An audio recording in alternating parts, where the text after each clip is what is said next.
జగన్మోహన్ రెడ్డి గారు ఒక యాప్‌ని రిలీజ్ చేస్తామని చెప్పి అన్నారు. ప్రజలకి ఆ యాప్ వల్ల ఉపయోగం ఏముంటది అనుకుంటారు? జగన్మోహన్ రెడ్డి లాంటి మోసగాళ్ళని అయితే ఎవరు కావాలని కోరుకోవట్లేదు సార్. జనం ఎవరు కూడా ఇలాంటి యాప్లన్నీ కూడా తీసుకొస్తున్నారు. జనాలు అయితే నమ్మే పరిస్థితులు అయితే ఎవరు లేరు సార్. ఆ యాప్ అనేది పర్సనల్ యాప్ అండి. అది ఎందుకంటే అది ఓన్లీ వైఎస్ఆర్సీపీకి సపోర్ట్ ఉండి వాళ్ళకి ఎవరికైనా కూటమి ప్రభుత్వం నుంచి ఇబ్బంది ఉంటే పెడతానన్నాడు, కానీ ఎవరి కష్టాల్లో ఉంటే యాప్ కాదు అది. ఎందుకని నువ్వు అన్ని మళ్ళీ కళ్ళబుల్లి అబద్ధాలు చెప్పి ఏదో ప్రజలను నమ్మిద్దాం అంటే ఎవరు నమ్మడు పరిస్థితి. నీకు 11 కాదు, నెక్స్ట్ నువ్వు సరిగ్గా ఉండకపోతే 1 కూడా రాదు, నీ సీటే నీకు రాదు. మీరు నేర్చుకోండి, ఇప్పుడు కూడా నేర్చుకోండి. ఓన్లీ యాప్ అనేది ఓన్లీ వాళ్ళు కార్యకర్తలకి వాళ్ళ రాజకీయ నాయకులకి కాదు కదా, ప్రజలకి అందరికి కూడా అనుకూలంగా ఉండాలి యాప్ అనేది.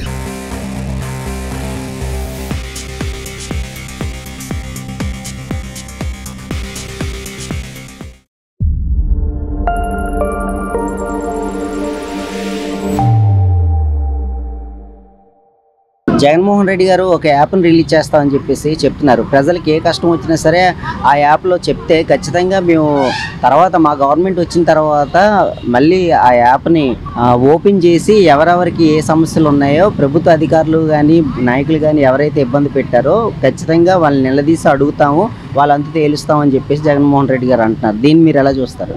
వాళ్ళు గవర్నమెంట్ ఉన్నప్పుడే వాళ్ళు ఏం చేయలేపారు సార్. ఇప్పుడు యాప్ ఉండి మళ్ళీ చేసినా సరే ఏముంది, ప్రజలైతే మాత్రం ఒకసారి ఛాన్స్ ఇచ్చారు. ఆ ఛాన్స్ ఇచ్చినప్పుడు ఎటువంటివి కూడా ఏమి చేయలేపారు. వాళ్ళు చేయలేపారు కాబట్టే ఇప్పుడు ఎవరో కూడా జనాలు ఎవరు నమ్మే పద్ధతిలో గానీ ఆయన ఇచ్చేసే దీంట్లో గానీ ఎవరు కూడా లేరండి. ఆయన ఎన్ని రకాలుగా ఎన్ని ఇదిగా కూడా ఇంటింటికి వెళ్ళి చేసినా కూడా జనాలు ఎవరు అయితే మాత్రం నమ్మే పొజిషన్ లో లేరు. వాళ్ళు యాప్లే కాదు ఇంటింటికి వచ్చి ఏమైనా ఇచ్చినా సరే జనాలు ఎవరు కూడా జగన్మోహన్ రెడ్డి ప్రభుత్వాన్ని అయితే ఎవరు నమ్మేదైతే లేదు సార్. చంద్రబాబు నాయుడు గారికి జగన్మోహన్ రెడ్డి గారికి తేడా ఏంటి అసలు? చంద్రబాబు నాయుడు గారు ఏదైనా మధ్యతరగతి కుటుంబాలు ఏంటి ఎవరైనా సరే నమ్మి ఆయన ఎప్పుడు కూడా ఓటేస్తారు. ఎప్పుడు ఆయనకి ఖచ్చితంగా జనాలు అందరూ కూడా ఆయన దగ్గరే ఉంటారు. ఎందుకంటే ఎవరికైనా కష్టం వచ్చింది అని అంటే చిన్న పెద్ద అని ఏమి చూడరు. ఎవరి దగ్గరికైనా ఇమీడియట్లీ వెళ్ళి కార్యకర్తలు గానీ ఎవరో ఒకరినైనా సరే పంపించి అసలు అక్కడ ఏం జరిగింది ఏంటి అని కనుక్కొని సార్ కూడా వచ్చి పరిష్కరిస్తారు. అలాంటి నాయకుడే మళ్ళీ మళ్ళీ కావాలని జనాలు అందరూ కోరుకుంటున్నారు. కానీ జగన్మోహన్ రెడ్డి లాంటి మోసగాళ్ళని అయితే ఎవరు కావాలని కోరుకోవట్లేదు సార్. జనం ఎవరు కూడా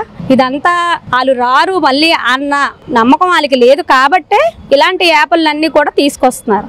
జనాలు అయితే నమ్మే పరిస్థితులు అయితే ఎవరు లేరు సార్. జగన్మోహన్ రెడ్డి గారు ఒక యాప్‌ని రిలీజ్ చేస్తామని చెప్పి అన్నారు. ప్రజలకి ఆ యాప్ వల్ల ఉపయోగం ఏముంటది అనుకుంటారు? ఇప్పుడు జగన్మోహన్ రెడ్డి గారు యాప్ ఓపెన్ చేయడంలో తప్పలేదు. ఓన్లీ యాప్ అనేది ఓన్లీ వాళ్ళు కార్యకర్తలకి వాళ్ళ రాజకీయ నాయకులకి కాదు కదా, ప్రజలకి అందరికి కూడా అనుకూలంగా ఉండాలి యాప్ అనేది. అందరూ యూజ్ చేసినట్టు ఉండాలి. మా కార్యకర్తలకి అనుకం చేస్తే మేము గవర్నమెంట్ చూస్తాము, మళ్ళీ మన గవర్నమెంట్ వస్తుందంటే గవర్నమెంట్కి ఓటేసిన అందరూ కూడా గవర్నమెంట్ మనుషులే కదా. అందరూ రూలింగ్ పార్టీకి ఓటేస్తారు అనుకోండి, కరెక్ట్ కదా. ప్రతిపక్షం పార్టీ కూడా మేము చిన్నమే కదా. వైఎస్ఆర్ పార్టీ అంటే అబ్బాయిలు చాలా మంది ఉన్నారు ఇక్కడ. స్టేట్ లో 60% 40% ఉండబెట్టే కదా ఓట్ బ్యాంక్ వస్తుంది. వేళ ప్రజలకు అందరికీ కూడా మీకు ప్రెసిడెంట్ గవర్నమెంట్ టీడీపీ గవర్నమెంట్ నుంచి మీకు హానికరం ప్రజలకు లేకుండా అందరికీ న్యాయం చేస్తానని చెప్పాలి. ఇప్పుడు ఓటు పేదోడే కాదు కదా, డబ్బులు ఉన్నోడు వేస్తాడు, సామాన్యుడు కూడా వేస్తాడు. ముగ్గురు ఈక్వల్గా చూడాలి.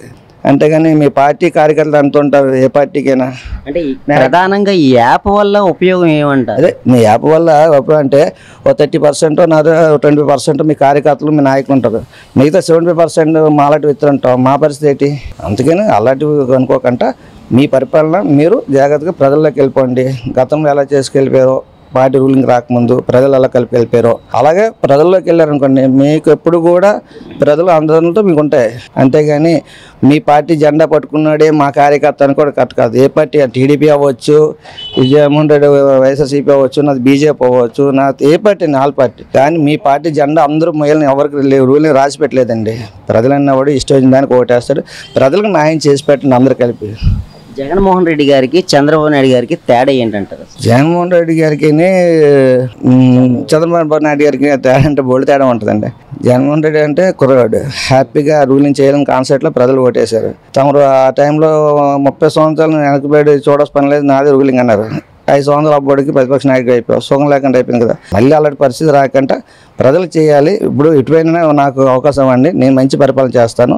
డబ్బులు అడిగేవాడికి అడగలేడికి డబ్బులు వేస్తే సుఖంగా ఉంది. మంచి ఎడ్యుకేషన్ ఇవ్వండి, మెడికల్ ఇవ్వండి, హెల్త్గా చూస్తే ప్రజలకు ఉపయోగపడుతుంది. నిజమైన వైట్ కార్డు వాడున్నాడు అనుకోండి, ఆయన శుభ్రం చూడండి, ఆడ పిల్లలకి ఎడ్యుకేషన్ ఇవ్వండి. డబ్బులు పంచకండి దయచేసి. డబ్బులు ఎందుకు? డబ్బులు పంచడం వల్ల సోమరపల్లి తయారు చేస్తాం. ఆడు గవర్నమెంట్ వస్తుంది, నువ్వు గవర్నమెంట్ వస్తాడు. ఎలక మీద పిల్లి మీద ఎలక. అంతేగాని ప్రజలకి ఏంటి దీనివల్ల లాభం వస్తుంది?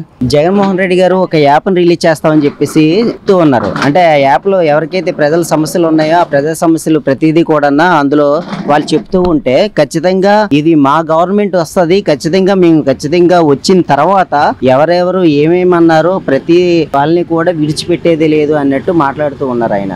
అసలు ఈ యాప్ దేనికి ఉపయోగం అంటారు మీరైతే? ఆయన చెప్పేవన్నీ మాటలు అంటే ఎలా ఉంటాయంటే తిమ్మిని బొమ్మని చేస్తాడండి. ఆయన బొమ్మని తిమ్మిని చేస్తాడు. ఏంటంటే ప్రజలను కూడా మీకు 2019లో అలాగే మార్చి అధికారంలోకి వచ్చాడు ఆయన. ఏదో ఒక ఇది అబద్ధం అనమాట. అబద్ధాలు ఎప్పుడు మాట్లాడుతూ ఉంటే అది నిజం చేద్దాం అనుకుంటారు, ప్రజలు నమ్ముతారు అనుకుంటారు. ప్రజలు ఒకసారి నమ్ముతారు. ఎవరు ఎప్పుడు కూడా అది మేకపోతుని తీసుకెళ్లి కుక్క అన్నట్టు అందరికీ చెప్పినట్టు చేసి ఆ మేకపోతుని తీసుకున్నట్టే మోసకారు అనమాట. ఈయన అలా చేసి ప్రజల దగ్గర తీసుకున్నాడు. 2019 అయిపోయింది. 2024 వచ్చేటోడికి ఎవరికి పట్టం కట్టారండి? అంత ఘోరంగా ఓడిపోయిన పరిస్థితి ఎందుకు వచ్చింది? నువ్వు చెప్పే మాటలు నమ్మే పరిస్థితి ప్రజలుంటే నువ్వు ఎందుకు 11 సీట్లకు ఎందుకు వస్తావు? ఈ రోజున కూడా నువ్వు ఏదో ఊహించుకుంటున్నావు. ఇంకా ఇప్పుడు నీ బుద్ధి మారట్లేదు. ఇంకా ప్రజలను ఇంత నష్టపెట్టావు. ల్యాండ్ టైటిల్ యాక్ట్ అనే పేరు పెట్టి నువ్వు ప్రజల సొమ్ములను దోచుకుని ప్రపంచ బ్యాంక్ దగ్గర అప్పు తెచ్చుకుని రాష్ట్రాన్ని నడిపిందాం అనే ఆలోచనతో పెట్టుకున్నావు. నువ్వు ఎందుకు పెట్టుకున్నావు అంటే నీకు వచ్చే కంపెనీలు రావు. రాష్ట్రానికి నువ్వు చేసే నీ మీద నమ్మకం లేక రాష్ట్రంలో వచ్చే కంపెనీలు రాక ఎంతో ఇబ్బందులు పడి మళ్ళీ వీళ్ళకి ఇచ్చే పథకాల గురించి నువ్వు ల్యాండ్ టైటిల్ యాక్ట్ కింద అన్నీ పెట్టుకుని తాకట్టు పెట్టుకుని రాష్ట్రాన్ని నడిపిందాం అనే ఆలోచన వచ్చావు. మా ఆస్తులు నీకివ్వడం ఏంటయ్యా అనవసరం. ప్రజలు నమ్మే పరిస్థితుందా నీకు? చెప్పు. ఎందుకని నువ్వు అన్ని మళ్ళీ కళ్ళబుల్లి అబద్ధాలు చెప్పి ఏదో ప్రజలు నమ్మిద్దాం అంటే ఎవరు నమ్మడం పరిస్థితి. నీకు 11 కాదు, నెక్స్ట్ నువ్వు సరిగ్గా ఉండకపోతే 1 కూడా రాదు. నీ సీటే నీకు రాదు. మీరు నేర్చుకోండి, ఇప్పుడు కూడా నేర్చుకోండి. ఏం రాష్ట్రంలో మీరు ఉన్నప్పుడు ఎంత అవినీతి చేశారు, ఎంత దారుణాలు చేశారు, ఎవరైనా నడిపించారా? కార్యకర్త అన్నవాడిని ఎవరైనా ఇచ్చేశారా? నువ్వు వచ్చి ప్రెస్ మీట్ మాట్లాడితే నేనే కరెక్ట్ అన్నట్టు మాట్లాడద్దు. ఎప్పుడు తెలుసుకో. ఎన్ని బాధలు పడ్డాం మేము. ప్రభుత్వంలో స్టేషన్కి వెళ్ళి అలా కూర్చోబెట్టేవారు పొద్దున్న సాయంకాలం వరకు. మేము చేసే చిన్న నిరసన కార్యక్రమం ప్రజలకు చేద్దామంటే మంచి చేద్దామంటే మీరు చేసిన కార్యక్రమాలు ఏమని చెప్పండి. మీరు ఆ రోజుల్లో పెంచిన మీరు కాయగూరలు కానీ వస్తువులు కానీ నిత్యావసర వస్తువులు కానీ ఎంత ధరలు పెంచారు మీరు ఒకసారి ఆలోచించుకోవా. నువ్వు ఏం చేసావు? నువ్వు 1000 రూపాయలు పెంచావు పెన్షన్. ఆ 1000 రూపాయలు ఎన్నాళ్ళు ఇచ్చావు? 4 సంవత్సరాలు చేసావు. నువ్వు ఇస్తా అన్న అమ్మఒడి ఏం చేసావు? నువ్వు ఒక బిడ్డకే ఇచ్చావు. ఆ ఒక బిడ్డకు కూడా నానా రకాలు చేసి నువ్వు పెట్టిందే కదా. కరెంట్ బిల్లు ఎంత ఇస్తే ఏమను అని నువ్వు పెట్టిందే కదా. ఏదైనా నేర్చుకోవయ్యా, తెలిసి నేర్చుకో. పేద ప్రజలకు ఎలా సహాయం చేద్దాం నేర్చుకో. ఇప్పుడు చంద్రబాబు నాయుడు గారు కానీ, మోడీ గారు కానీ, పవన్ కళ్యాణ్ గారు కానీ ఒక్క ఖచ్చితమైన నిర్ణయంతో వచ్చారు. ఒకే కరెక్ట్ అయిన జోడండి ఇది. డబుల్ ఇంజిన్ కాదు, త్రిబుల్ ఇంజిన్ అండి ఇది. రాష్ట్రం తీసుకెళ్తున్నది ఈ రోజున అభివృద్ధి పదంలో నడుస్తుంది. ఒక విమానాశ్రయం కానీ, భోగాపురంలో కానీ, మనకు రైల్వే జోన్ కానీ, రైల్వే కారిడార్, మెట్రో కారిడార్ కానీ, అలాగే స్టీల్ ప్లాంట్ కానీ, ఉత్తరాంధ్రకి తీసుకొచ్చే పరిశ్రమలన్నీ కూడా పరుగును పెడుతున్నాయి ఈ రోజున. ఎందుకు పరుగు పెడుతున్నాయి? మా మీద కూటమి ప్రభుత్వం మీద నమ్మకం. అర్థం చేసుకో. జగన్మోహన్ రెడ్డి నీ ఇష్టం అన్నట్టు మాట్లాడేస్తే ప్రజలు నమ్మే పరిస్థితి లేదు. అనవసరంగా విలువని దిగజార్చుకోకు. అనవసరంగా ఇప్పుడు ఏమి నీకు అసలు ఒక విపక్షం లేదు, ఏమీ లేదు. నువ్వు ఒక సభ్యుడివే కాదు, అసలు యాక్చువల్లీ ఒక ఎమ్మెల్యే కానీ 60 కూడా కోల్పోతున్నావు నువ్వు. ఎందుకండి అనవసరం మాటలు మాట్లాడడం వల్ల నీ ప్రతిష్ట నువ్వే దిగజార్చుకుంటున్నావు. నవ్వుతున్నారు, ప్రజలు నవ్వుతున్నారు. దయచేసి అలాంటివి వద్దు. మీరు చేయండి, మంచి చేస్తారంటే చేయండి, చూడండి ఎలా చేస్తున్నారు, ఏ విధంగా చేస్తున్నారు. ఒకవేళ ఏమో దేవుడు ఆశీర్వదిస్తే ఎప్పుడైనా రావచ్చు. ఒక 50 సంవత్సరాల తర్వాత మీరే రావచ్చేమో. వచ్చిన తర్వాత చూద్దరు కానీ అప్పుడు ప్రజలు మీ పరిపాలన బట్టి మీరే నడిపిద్దరు కానీ దానికే ఉంది. ఓకే. ఇప్పుడు చంద్రబాబు నాయుడు గారికి జగన్మోహన్ రెడ్డి గారికి తేడా ఏంటంటారు? జగన్మోహన్ రెడ్డి అనేది ఆయన ఎప్పటి నుంచో తెలుసు అందరికి. ఏంటంటే ఆయన తత్వం అంతా గోండాగిరి, అంత అవినీతి అక్రమాలు, ఎన్నో కేసులు ఉన్నాయి. ఆయన 16 నెలలు జైలు జీవితం కూడా నడిపొచ్చినవాడు. అలాంటి వ్యక్తి చెప్పే కళ్ళబుల్లి కబుర్లకి ప్రజలు నమ్మారు. ఓకే, ఒకసారి ఇచ్చారండి మీకు.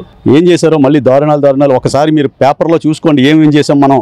ఏదో పథకాలు ఇస్తే కాదండి, రాష్ట్ర ప్రజలకి మీరు ఏం చేశారు, ఎంతవరకు ఇచ్చారు, ఎంత పర్సెంటేజ్ ఇచ్చారు అది చూడండి. అలాగే రాష్ట్ర ప్రభుత్వ ఉద్యోగులకు ఏం చేశారు మీరు? ఒక డిఏ కూడా ఇవ్వకుండా వాళ్ళు ఎంతో ఇబ్బందులు పెట్టారు. మీరు ఇచ్చే యాప్ల పేరు నాళ్ళని ఎంతో ఇచ్చేశారు. ఎందుకండి అనవసరమైన ఇబ్బందులు? చంద్రబాబు నాయుడు గారు ఏంటి, ఒక ఉద్యోగి ఒక బాధ్యత ఇచ్చాడు. ఆ బాధ్యత బట్టి నడుస్తున్నారు. ఈ రోజున ఐఏఎస్లు కానీ, ఐపీఎస్లు కానీ, ఐఆర్ఎస్లు కానీ మొత్తం చంద్రబాబు నాయుడు గారు ఏం చెప్తే ఆయన అలా చేసుకుని వెళ్తున్నారు. అంతే తప్ప వాళ్ళ మీద ఇదేం లేదు. మీరేం చేస్తారు? వాళ్ళనేమో పక్కన పెట్టుకుని మీరు రాజ్యం ఆయన అరెస్ట్ చేయించడం, ఈయన అరెస్ట్ చేయించడం, ఈ అర్ధరాత్రి వెళ్ళి ఆయన కొట్టడం, ఈయన కొట్టడం, తప్ప మీకు ఐపీఎస్లను ఐఏఎస్లను కూడా అలా తయారు చేసుకున్నారు మీరు. ఎందుకంటే అది పరిపాలన అంటారు. అదే చంద్రబాబు నాయుడు గారి విషయంకి వచ్చినోడికి ఆయన కఠోర శ్రమ చేస్తున్నాడు. ఈ రోజు ఆయన వయసుకి ఆయన చేస్తున్న పనులకి ఏమైనా కుర్రోడికి కూడా సరిపోడండి. సరిపోరండి, యువకులు కూడా సరిపోరు. అలాంటిది ఆయన భవిష్యత్తులో నేను ఉంటానో లేనో కానీ రాష్ట్ర భవిష్యత్తు బాగుండాలనే ఆకాంక్ష ఆయనలో ఉంది. అందువల్ల ప్రతి యువకుడు కూడా, చదువుకునే యువకుడు దగ్గర నుంచి ఎల్కేజీ నుంచి పీజీ చదివే విద్యార్థి నుంచి కూడా, అలాగే రాష్ట్రంలో యువత కానీ ఏదైనా అండి, ఇంకా అందరూ కూడా చంద్రబాబు నాయుడు గారు భరోసా ఉంది. చంద్రబాబు నాయుడు గారు ఇది చేయగలరని ఆశ మాకు అందరికీ ఉంది. అలాగే మోడీ గారు కూడా చాలా వరకు కూడా మాకు రాష్ట్రానికి చాలా వనరులు ఇస్తున్నారు. మనకి ప్రత్యేక ప్యాకేజీలు కానీ, స్టీల్ ప్లాంట్ కానీ, అలాగే ఉత్తరాంధ్ర కానీ, వెనకబడిన జిల్లాలకు కానీ ప్యాకేజ్ ఇస్తున్నారు. అలాగే పవన్ కళ్యాణ్ గారు చాలా వరకు ఆయన ఓర్చి రాష్ట్రానికి మనం ముందుండాలి, మనం ఏదైనా సరే చేయాలంటే చంద్రబాబు నాయుడు గారితో సాధ్యం అని చెప్పి ఆయన కూడా నమ్మి మనకి భరోసా ఇచ్చాడండి. కూటమి ప్రభుత్వానికి ఆయనకి కూడా మనం ధన్యవాదాలు చెప్పుకోవాలండి. ఆయన ఓపికకి, ఆయన మాటకి ఇక్కడ చంద్రబాబు నాయుడు గారికి కూడా చాలా ఇది వస్తుంది. అలాగే యువతరానికి లోకేష్ ఉన్నాడని అందరికీ అర్థమైపోయింది. లోకేష్ బాబు యొక్క సారథ్యం అందరూ కోరుకుంటున్నారండి రాష్ట్రంలో. మళ్ళీ అంటే యువతని ఈ రోజున ఆయన లోకేష్ అనే ఒక పదం ఇన్నాళ్ళు ఏముండేదో ఆ పదాన్ని తీసి లోకేష్ నాయకత్వం కావాలని చెప్పి ప్రతి ఒక్కరు కోరుకుంటున్నారండి.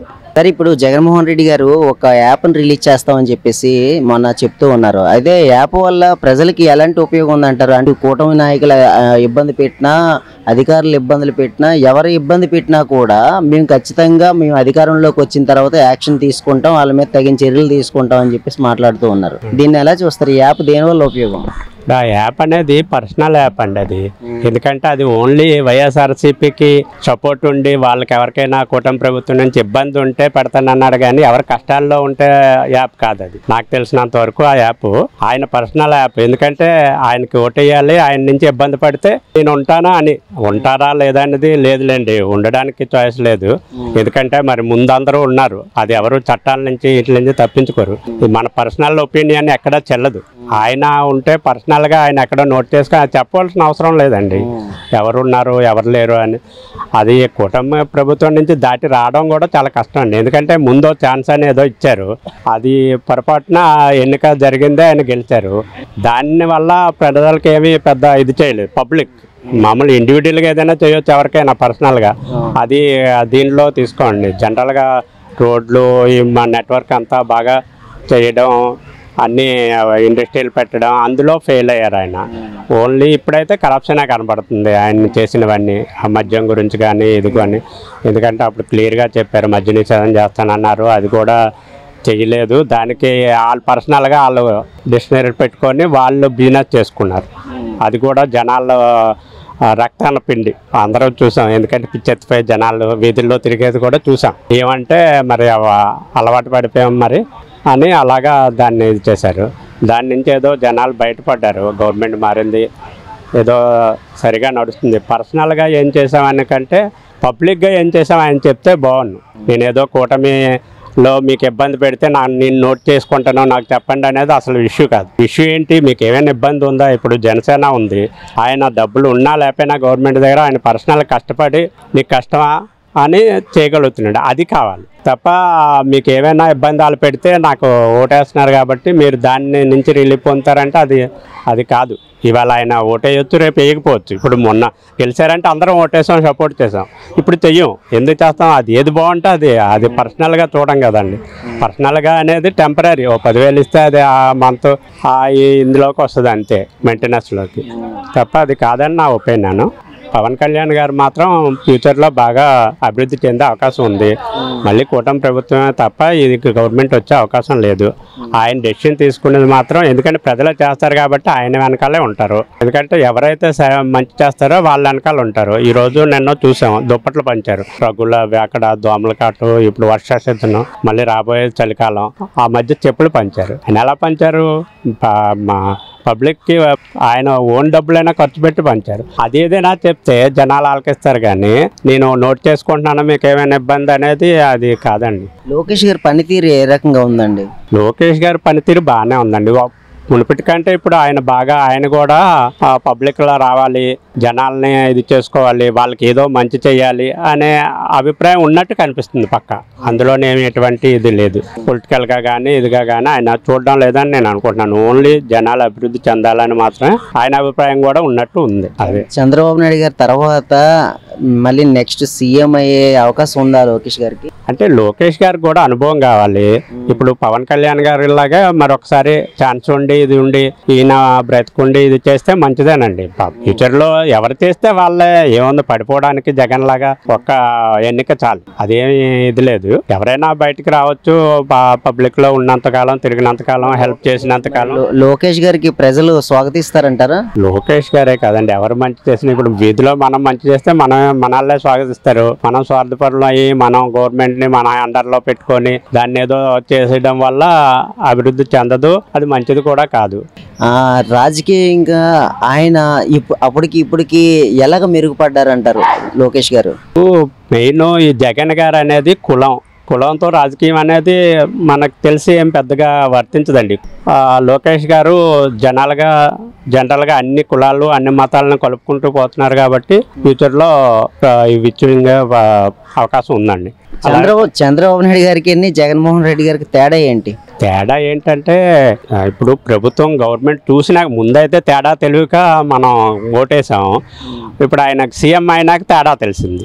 ఏం తేడా తెలిసింది? సపరేట్గా ఒక వింగ్ తయారు చేసుకొని ఒక రాజ్యాంగాన్ని ఫాలో అవ్వకుండా ఆ నలుగురు చెప్పేది అన్నే ఫాలో చేయడం. ఆయన పర్సనల్లో ఏదో ఆయన ఇండస్ట్రీలో ఎలా చెక్ చేస్తారో అలాగా, అదంటే మినిమం 10,000 లేదా 5,000 మెంబర్స్ ఉంటారు, ఒక 200 మెంబర్స్ ఇబ్బంది పడవచ్చు. ఇది అలా కాదు కదా, బయట ప్రపంచం ఇంతమంది ఇబ్బందులు పడుతుంటే ఆయన దాన్నే ఫాలో అవ్వడం అనేది కాదు. రాజ్యాంగాన్ని చూడాలి, రాజ్యాంగం మనకిచ్చింది, చాలా విషయాల్లో దాన్ని ఫాలో అవ్వాలి.